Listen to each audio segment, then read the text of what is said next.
నమ శివాయ. శివగీత 27వ భాగము. పరమేశ్వరుడు శ్రీరాముడు మధ్య జరిగిన జ్ఞాన సంవాదము. గర్భోత్పత్యాది కథనము.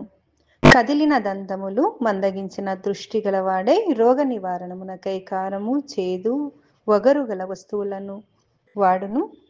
వాతము చేత వంగిన నడుము గతిక భాగము కుత్తుక హస్తములు తొడలు గలవాడై శక్తిహీనుడగును. మరియు ఈ పలు రకాలైన వ్యాధుల చేత కూడికొన్నవాడై మలముతో దూషితమైన దేహము గలవాడై తన వారి చేత దూషితుడై ఆచారహీనుడై ప్రవర్తించుచుండును. సులభముగా లభించని రుచికరమైన ఆహారమును మెత్తని అవయవములు పడక మొదలగు సుఖములనే కోరుచుండును.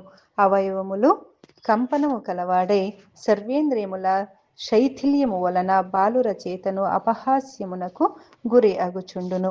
అనారోగ్యము ముసలితనము మొదలగు వాటి వలనను దారిద్ర్యాదుల తోడను అనుభవించిన దుఃఖముల కంటెను అధికమై ఎటువంటి వారికి భయగ్రస్తుని చేయుచు సామ్యహీనమగుట చేత చావు వలన దుఃఖమన్నింటినీ మించినదగును.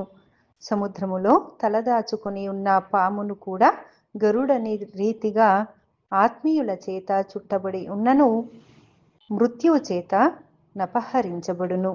ఓసి ప్రియురాలా, ఓ విత్తమా, ఓయి మిత్రులారా అని సంబోధిస్తూ భయంకరముగా దుఃఖిస్తూ మానవుడు కప్పను పాము వలె మృత్యువు చేత కొనపోబడును. మర్మస్థానములు ప్రాణవాయువుతో వీడిపోచుండగా కరచరణాదుల సంధులు వీడిపోగా మరణము బొందువాని దుఃఖము వర్ణించుట అసాధ్యము. కావున మోక్షేచ్ఛ బలవారి చేత సర్వదా పరమాత్ముడు స్మరింపబడుగాక. యమకింకరుల చేత దృష్టి ఆకర్షింపబడి చైతన్యమును కోల్పోయి మృత్యుపాశముతో బంధింపబడిన వాడిని కాపాడువాడుండడు. కనుక అన్ని విపత్తుల బారి నుండి రక్షించు పరమాత్ముని ఎల్లప్పుడూ స్మరించవలెను. అజ్ఞానము చేత విలువబడిన ఆసన్న మరణుడు గొప్ప జ్ఞానమును పొందిన పగిది బంధువుల చేత విలువబడి దీనత్వము గల చూపులతో అందరినీ అవలోకించును.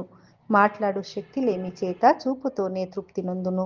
యముని లోహపు త్రాడుతో గట్టబడిన వాడై బంధువుల ప్రేమ త్రాటి చేత నిరువిపులా లాగబడుచున్న ఆత్మను చూచుచుండును.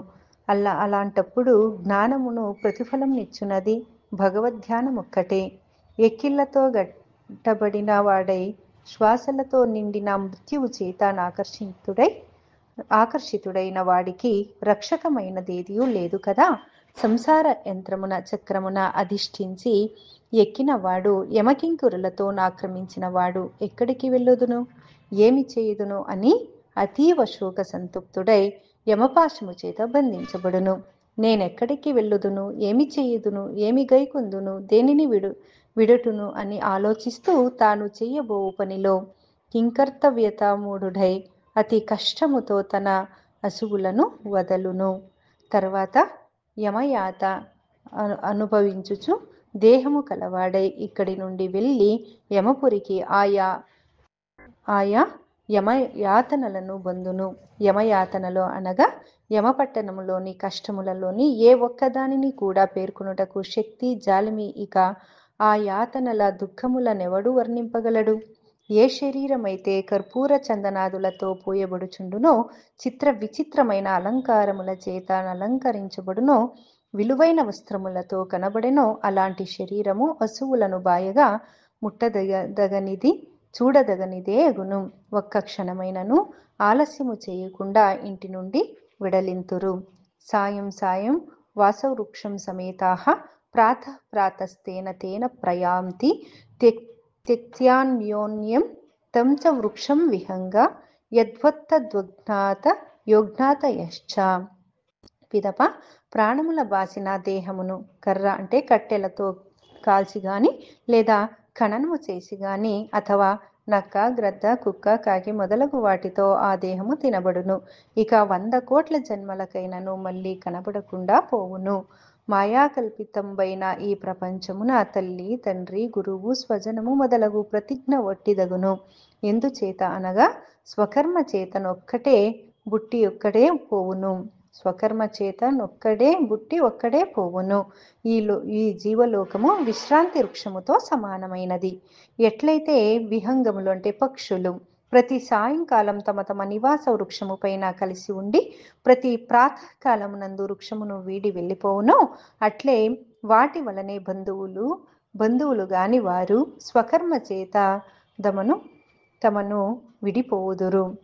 మృతి బీజం భవేజ్జన్మ, జన్మ బీజం భవేన్మృతి. ఘటయంత్రనదశ్రాంతో బంభ్రమేత్య నిశం నరః.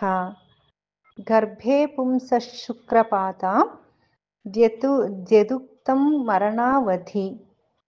తదేవాస్య మహావ్యాధే మత్తో నాన్యోస్తి భేషజం. ఇతి శ్రీ పద్మపురాణే శివగీతాయాం అష్టమోధ్యాయః. మరణమునకు జననమునకు మరణము కారణములై మానవుడు కుమ్మరివాడి చక్రము మాదిరిగా తిరుగుచుండును. యువతి గర్భములో పురుషుడి రేత పతనము మొదలుకొని మానవుని మరణం పర్యంతము పైన చెప్పబడిన దుఃఖభూయిష్టమైన ఈ సంసార మనోరోగమునకు ధ్యానమున కంటేను మరో ఔషధము లేదు. ఇది వ్యాపోక్త సంస్కృత పద్మ పురాణాంతర్గత మగు శివగీతలో 8వ అధ్యాయము సమాప్తం. సశేషం. సర్వం శివార్పణమస్తు. ధన్యవాదాలందరికీ. హరే కృష్ణ.